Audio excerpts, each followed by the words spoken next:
Chiki chela wogamatye Sibashaya gamatye Inkomo zote zibuye chiki chela gamatye Sibashaya gamatye Inkomo zote zibuye chiki chela gamatye Chiki chela gamatye Chiki chela gamatye Chiki chela gamatye Chiki chela gamatye Introduce the struggle concept to him, right? But I can tell you that he was very reluctant to join. How did you introduce it? What did you say exactly? I told him that, we're in the struggle. We needed, people like him, because we're mobilizing students and the entire community. So we needed people like him, to come and join us. Because at that time, we were very few activists. People were afraid of joining the struggle because no one wanted to be detained. So I suspect he was one of those who didn't want to go to jail. But I persisted to talk to him because I could see something in him, that this is someone who could assist us, because we needed, to multiply our numbers. Now I could see that he was a vocal guy, a guy that a guy you could use to mobilize. Now he wrote a book now. What do you expect from this book? No, I expect him to tell where he comes from, right? And the journey he went through, the people he met throughout his journey, from where he came from, but for me, mostly about his political activism. I love the book because it's a story that I relate very much to. I grew up in Langa in Cape Town. So we've got those stories. And I like the way Khusta tells his story. It's a story that all Dagis of that time and before know perfectly well. The stories reside in our heads. We've got stories to tell, so we must just do what Khusta has done and write the stories. Khusta is one of those leaders during the struggle, really encourage a lot of youth to get into the struggle because he understood very well the total liberation of a black man in South Africa. So that is why we're here today to support him, because we know him during the time of United Democratic Front.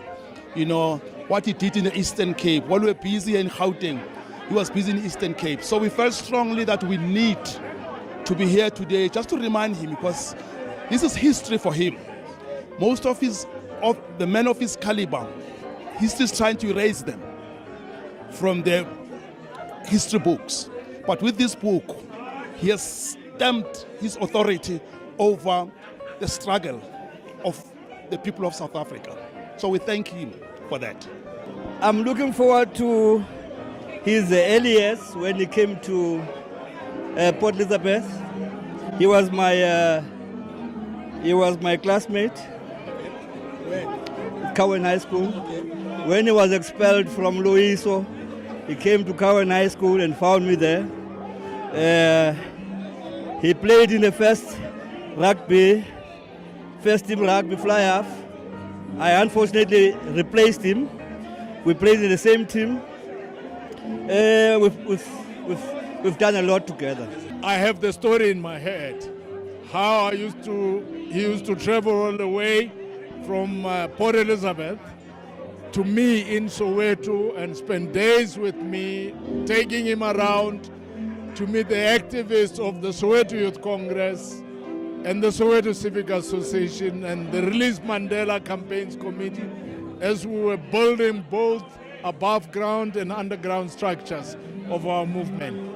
I am excited that at least That history is being recorded by Mkhuseli Jack. A whole lot of us have to record this history for generations of the future, because the younger people coming after us and those unborn yet, we would still have to ensure that they understand their history, they understand the sacrifices which were made to bring the democratic government whose advent was 1994 to South Africa. For me, what is important is that all of us must be able to find time, record our own story, have reflections, because we add to the history of our own country. What are you expecting from the book? Well, I'm expecting that I'll be able to learn a lot about him, that I'm going to see some of the areas in which he has traveled, both in terms of trade union work, community work, business work, politics, but also reflection on the current situation. Because I think we can't just look back, we must also be able to look at the present and the future. Le ncwadi izawundikhumbuza apho sivela khona kuba le ndoda sasisebenza kunye emzabalazweni. So ke ndizimisela ukufunda uba isikhumbuza ntoni ngezinto. But eyona nto ibalulekileyo ngale ncwadi into yoba particularly for abantwana bethu nabanintsi abantu who don't know what actually happened before we achieved our freedom. And so this is very critical in that sense. He made it through very difficult odds. You know, if you know Khusta's history, and it is a history of most of us, and that he made it under those difficult circumstances. He didn't make shortcuts, and there were no tenders at the time. So that's what I think it's really going to be something that is an inspiration to many people. Khusta is one of those greatest people that we look after. So I'm really expecting somebody who's going to tell us, like I grew up at Paddy, how we do it. We ran after the chicken and we fended the sheep and stuff like that. So I'm looking forward to this. I think Khusta has never taken now our democracy for granted. And he was there in the eye of the storm. He was there and he never gave up. So one lesson from Khusta is that there are no shortcuts to anywhere worth going. When you fail, try again. I think that's one of the things that I take away from it, and I know a lot of people who would as well.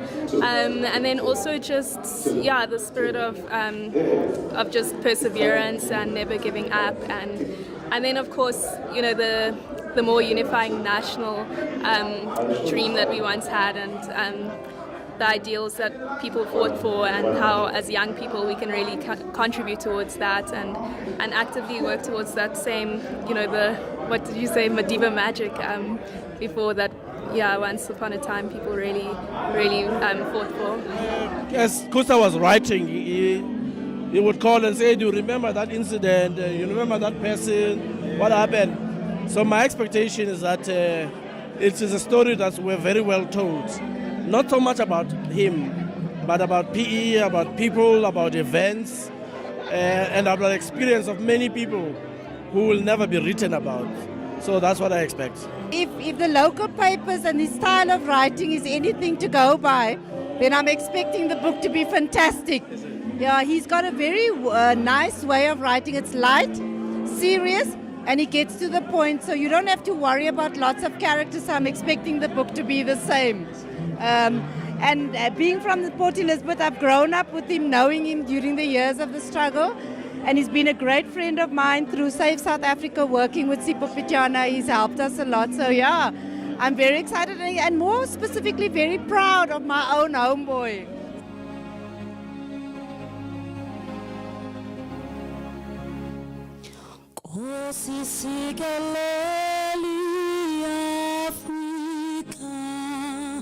Maluphakanyiswa uphondelwayo izwa imithandazo yethu Nkosi sikelela thina lusapho lwayo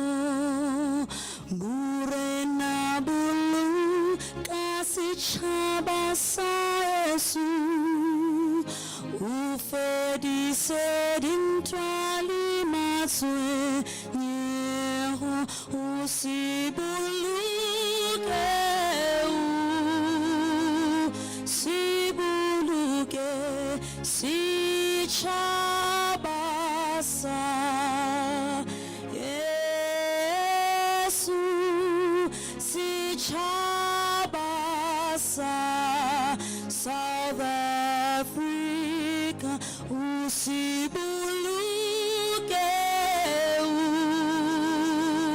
usibuluke usibuluke murena sibuluke sichabasa Yesu sichabasa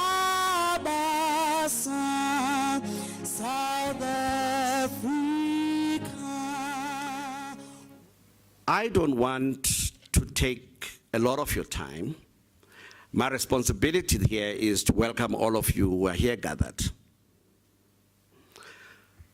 I was in PE, the PE launch. I happened to be in PE. It was full, and the boardwalk is a huge hall, but it was full. Yayingathi irally. That's how big it was. Now, this is Khusta's ability to bring all of us together. Noba wenza isiko, noba wenza ipati, noba uyachata, noba, he has that ability to pull all of us together. And I am grateful that Khusta is able to do that with all of us. And he still has the ability to capture this in this book. The important thing that I pick up again is that it's like, this is my story, man. You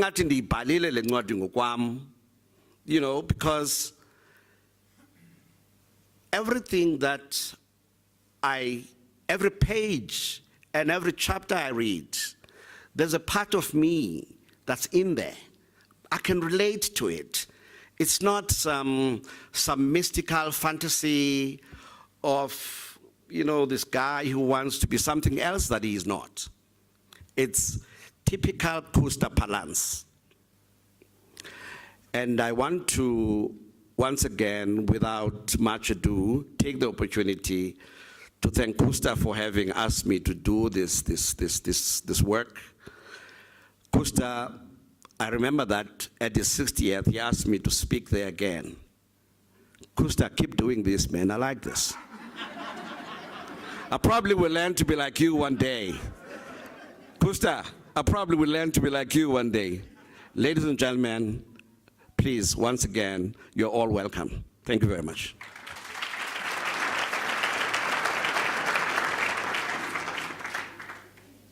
Thank you so much, Bobo. And you're quite right. You know, the importance or the effect of a powerful story is its ability to resonate with all of us universally, because we are human beings. This story, I tell you, captures the lived experience of so many Black South Africans. We ourselves could have been along the Gamtoos being evicted.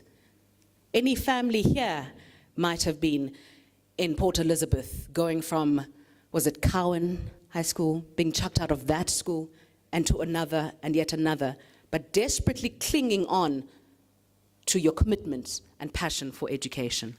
It resonates with so many of us. This story is so powerful and so evocative. I'm now going to call on our next speaker. He is going to reflect and give us some highlights on what he's terming the meaning of the life of Mkhuseli Jack. This relationship too also goes many, many years back to those years of struggle and activism in Port Elizabeth. Ladies and gentlemen, please welcome Sipho Pityana.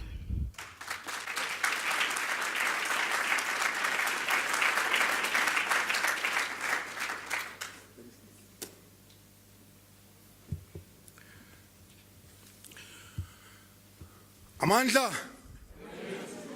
Hey, yabona. What could was it peacetime revolutionaries? Amandla.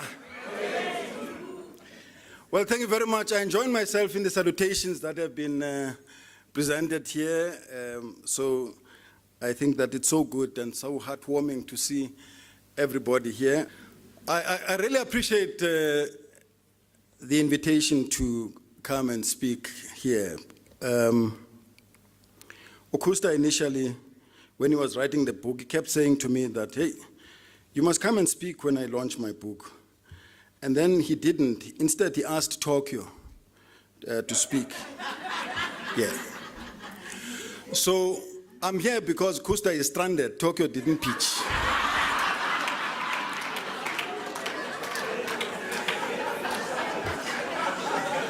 And I'm pleased that Tokyo is not here to speak, because I think I can do a better job. But Tokyo was going to talk nonsense here. So he called me, he says, hey, Mchana, I'm very pleased, man. I understand you're going to be speaking there at Khusta's thing. Please pass my regards. I said, no, I'm not going to do that, because it's disrespectful when Khusta asks you to speak, you don't come, and then you ask me to pass message on your behalf. I'm not going to do it. So I'm not passing his message. I'm just telling you that I'm a reserve.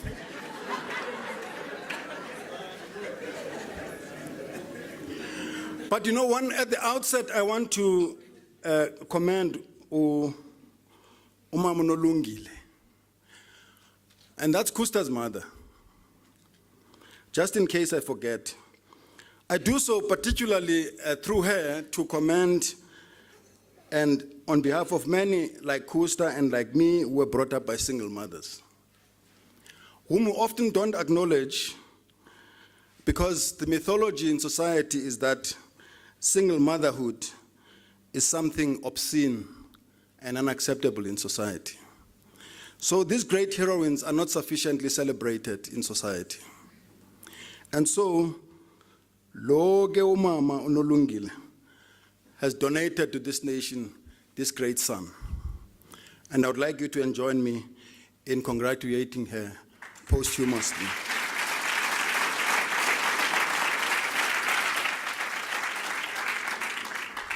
But you know, I want to contest the title of this book. This book's title, To Survive and to Succeed. You know, to survive there's something about surviving which is about, even though the circumstances you find yourself in are unacceptable, you are resigned and you accept that there's nothing I can do about it. I must just go along with it and make best of the circumstances. You didn't survive. You overcame and you conquered through the resilience and determination. So this is not a story of survival. And by the way, you did more than succeed, because success sometimes is something that is routine and somewhat you follow certain procedures and processes. But conquering is deliberate. It's taking on challenges. It's overcoming them. It's removing boulders. It's facing tough boulders and say, I don't care how many have been pushed back, but with me, you're going to get out of the way.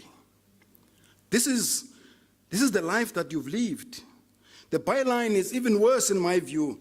It says from farm boy to businessman. I think it's misleading. Yes, you were a farm boy. Your roots were shaped by the social circumstances of living on the farms, the tough and difficult experiences, the attitudes that were shown against you, but indeed that shaped you. It actually shaped your humanity. So there's something about that says a lot about the way you behave, you relate to people, your commitment to change social injustice. The way you detest it is because you experienced it and you wish that nobody else does. So that farm boy part may be true, but as a business person, and I'm sorry to many business people that are here, The business part is particularly misleading. Because in many respects, business was a refuge for you. You're a refugee in the business community. That's not where you belong. It's not your destiny. And I will say more about that.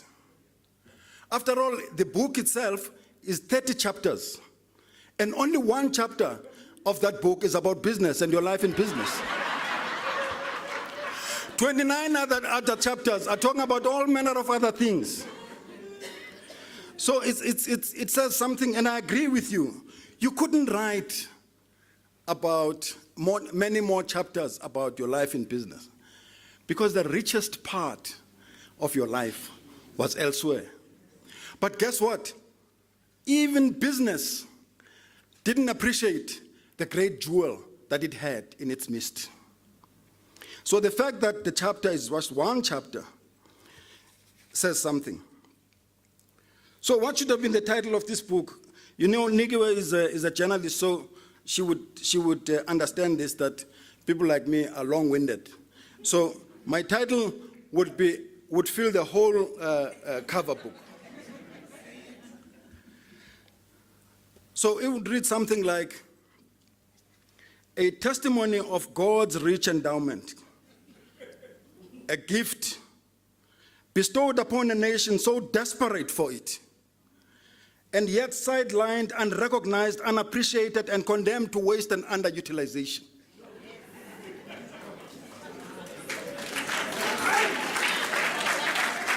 That's the title.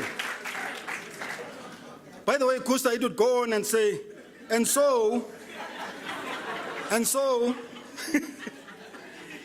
in the face of mad, unstoppable, opportunistic rush, by less worthy, unsuitable, incompetent, and greedy, with insatiable appetite for self-aggrandizement, even that comes at great loss to our poor nation. How does that read for a title?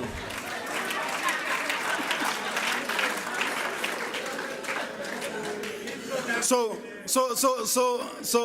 publishers, you must know that I'm going to type this and I'm going to put it here. It's going to be my special cover. But there's an author who I think captures what I'm trying to say better and talks about courage. And this is Jane Austen, who is a gender activist. And I quote, and I think that this could be Khusta actually. He says, there is stubbornness about me that can never bear to be frightened at the will of others.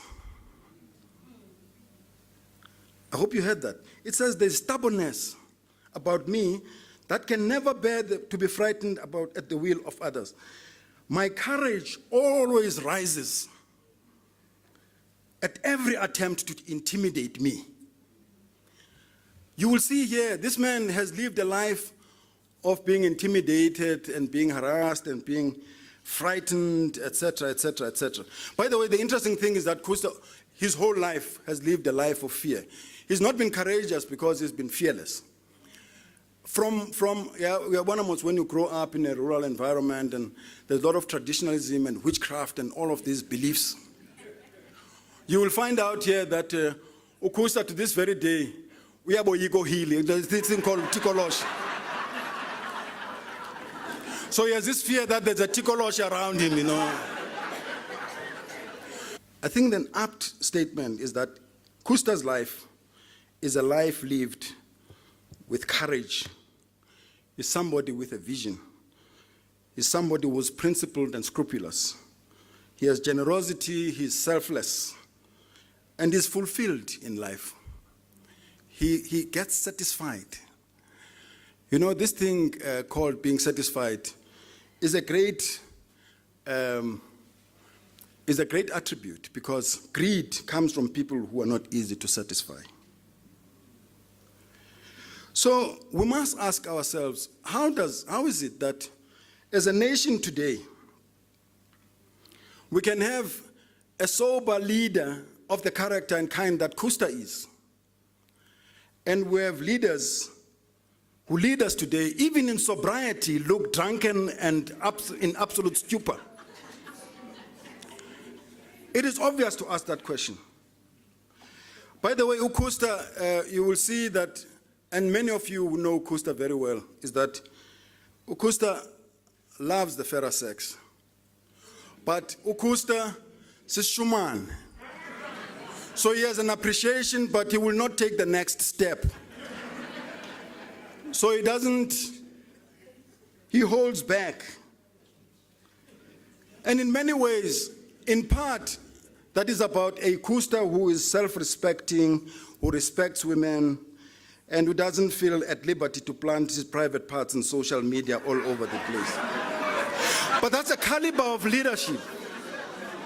That's a caliber of leadership that today's society lives.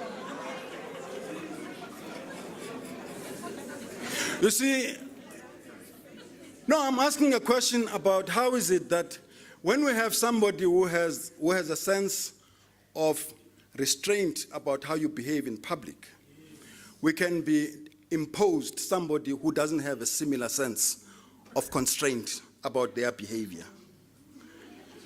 A British graduate, from a highly respected British university, having struggled through a school in South Africa, goes and graduates at a prestigious institution in the UK in economics, among other things, and social sciences.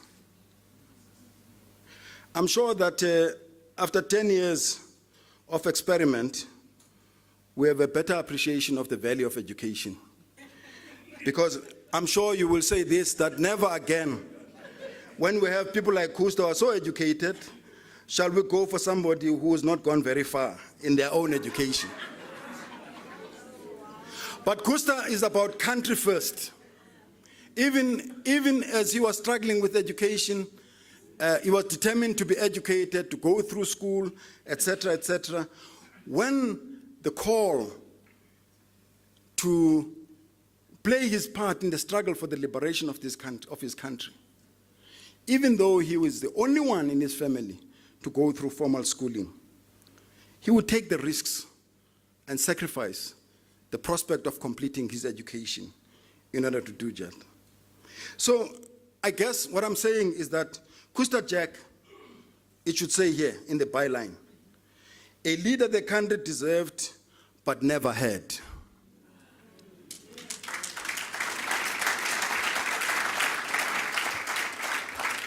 So,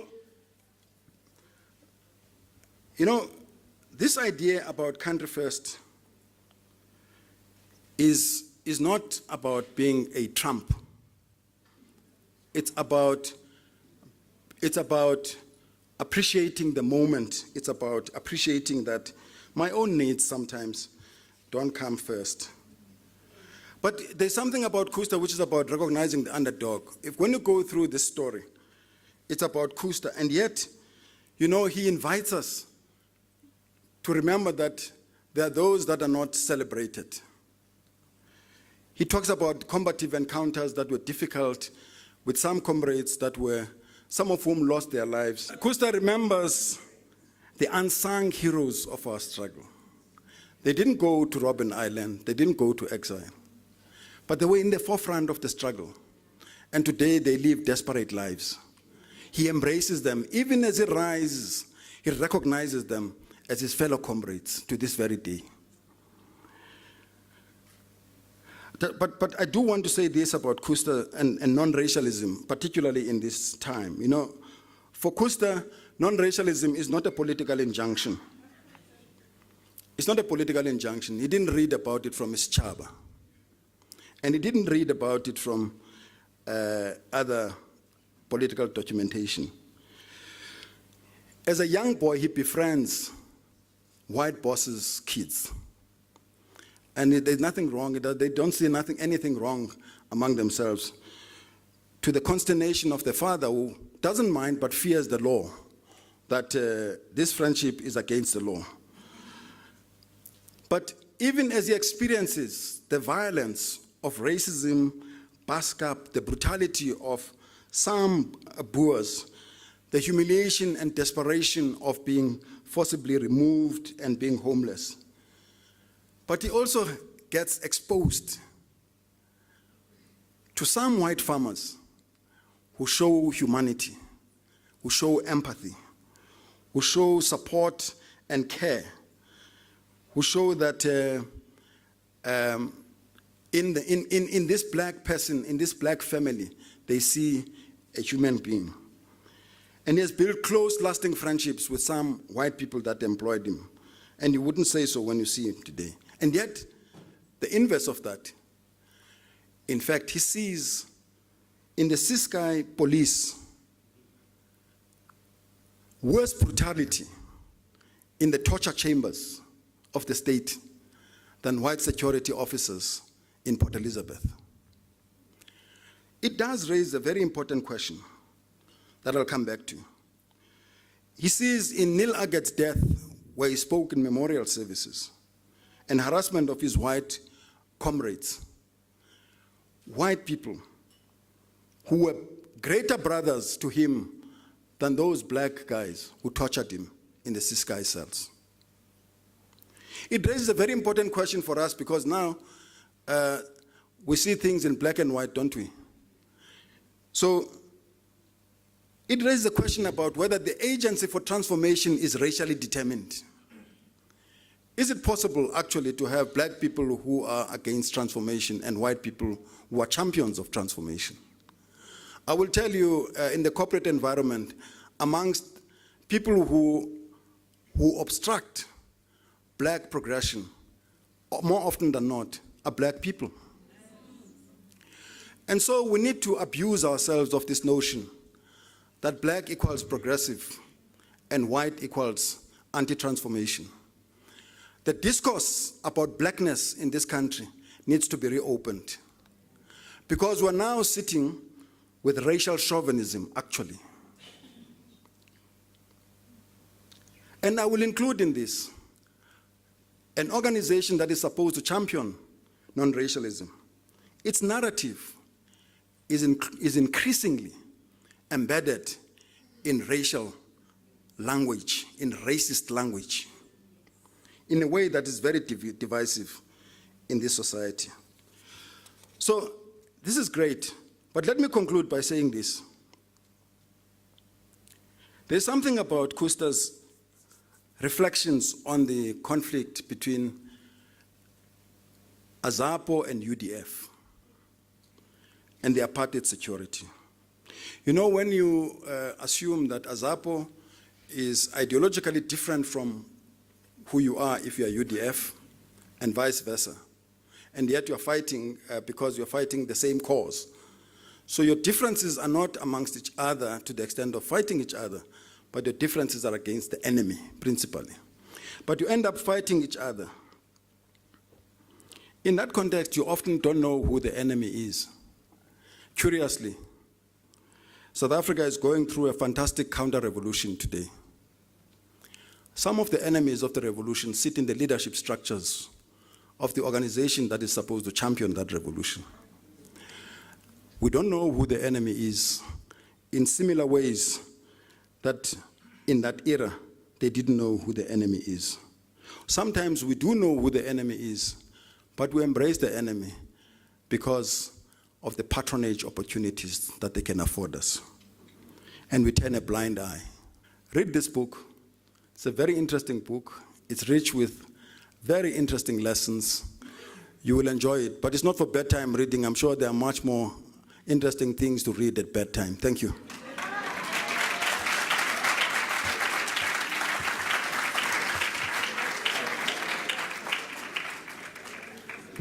Thank you so much, Sipho, for so beautifully capturing the essence of the questions that this book and its story poses for us. Sipho has set the scene beautifully for our discussion now with the author, and we're going to get into the issues and tease those out. And I'm tempted, Khusta, to start with the most topical issues, because I think Sipho has put it front and center. And you yourself allude to it towards the end of your book, And that's where we will start our discussion and, in a sense, move backwards. Ndicela siqale with what Sipho spoke about in changing the title of your book, because he figures it doesn't quite capture your life story. It's a little modest, in fact, doesn't quite get to the heart of it. I mean, a thesis ke asinike on. But captured in that was that you are the kind of leader that we missed out on, the kind of leader that we deserved. You were undermined and sidelined. I'd like your thoughts on that, first off.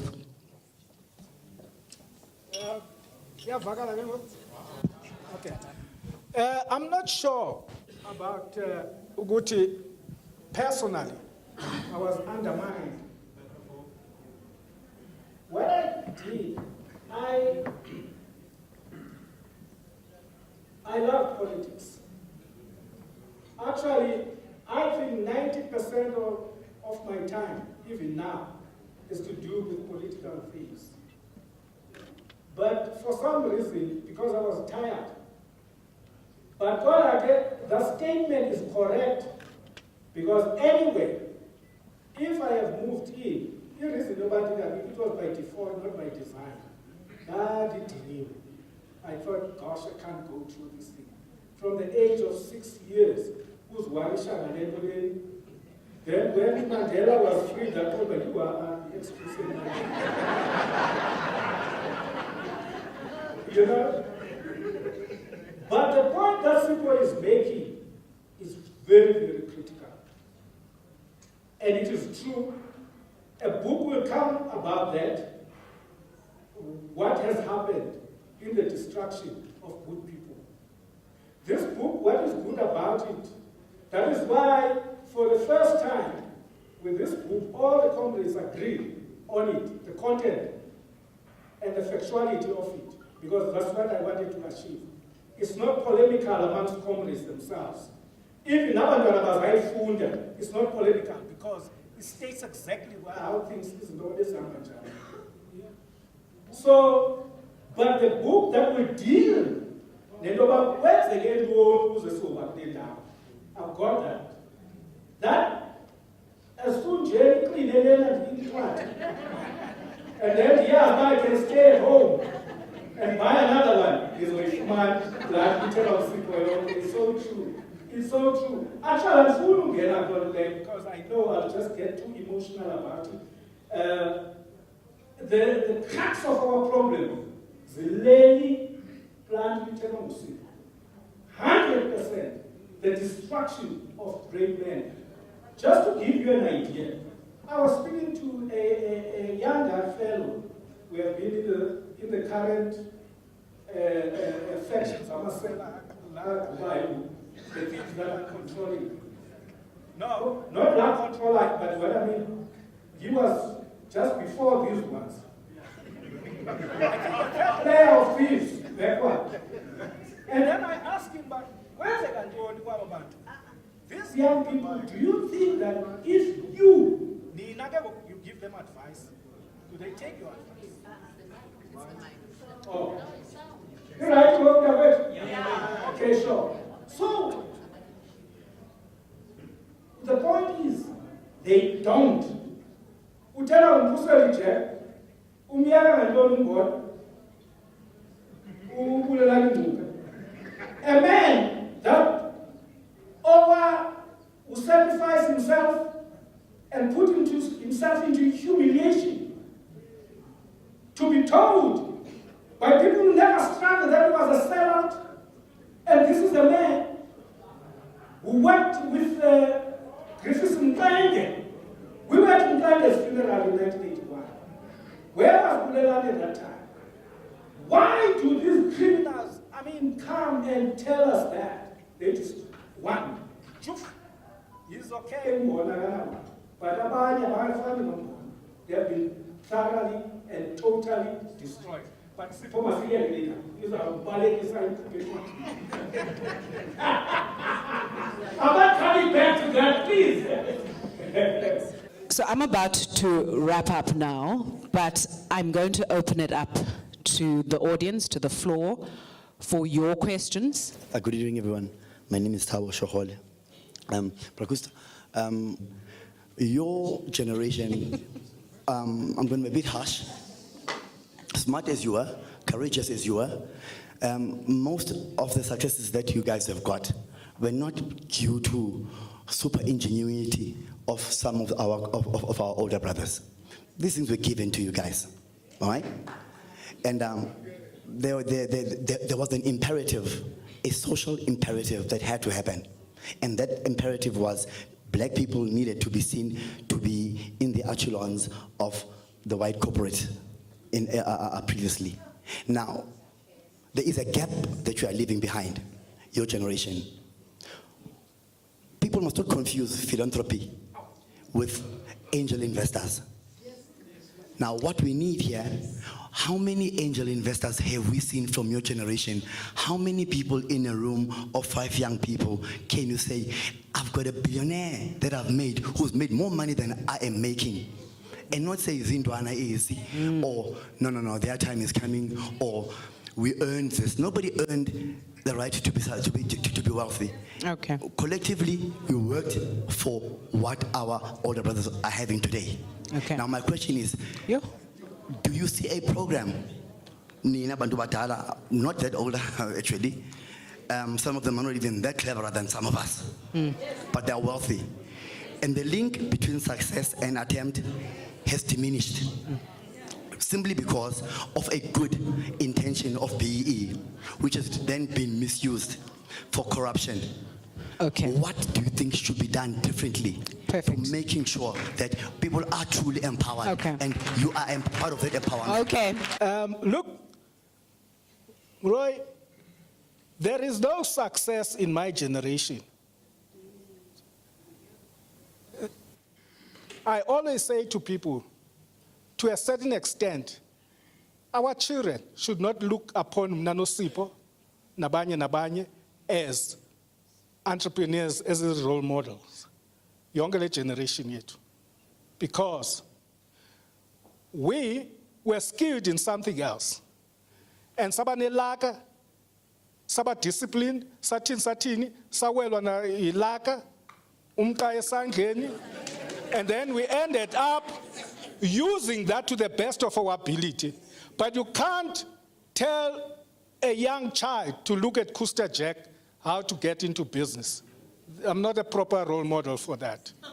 That is the point that I thought is very important. Into funeka sithi go back siyeke lento yothetha into eyimfitshi eninzi.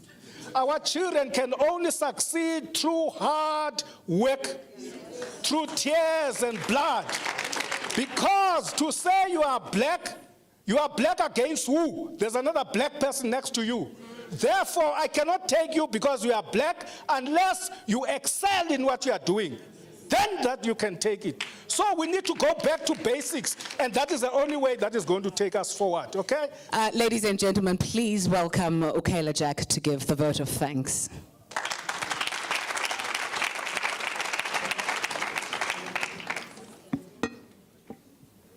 Hey, good evening, everybody.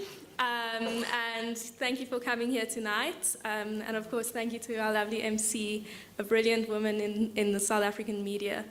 To have Khusta not leading the nation may have been a loss to the country, but it was a gain for the family.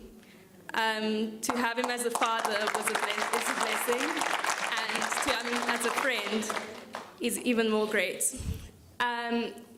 As you grow up, you seem to see your parents as, you know, not really human in a way. They seem to be above you, they seem to be bigger.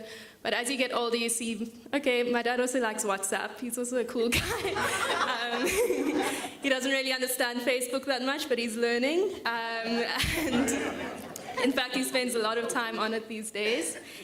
And yeah, Themba and I have had the privilege of being raised by him. Every important moment in our lives, we've had him there.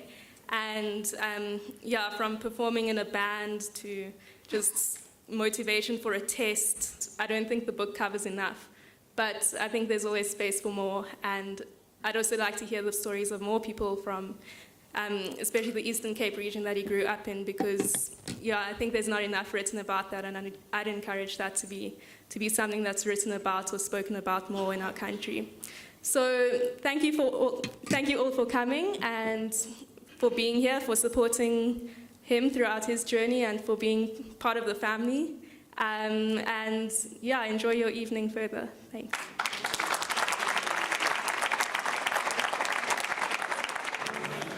Mozambique, aluta continua, continua. Mozambique, mama, luta continua, continua. In Zimbabwe, mama, luta continua, continua. In Angola, mama, luta continua, continua. Mozambique, mama, luta continua, continua. In Zimbabwe, mama, luta continua, continua. In Angola, mama, luta continua, continua. In Lusaka, mama, luta continua, continua.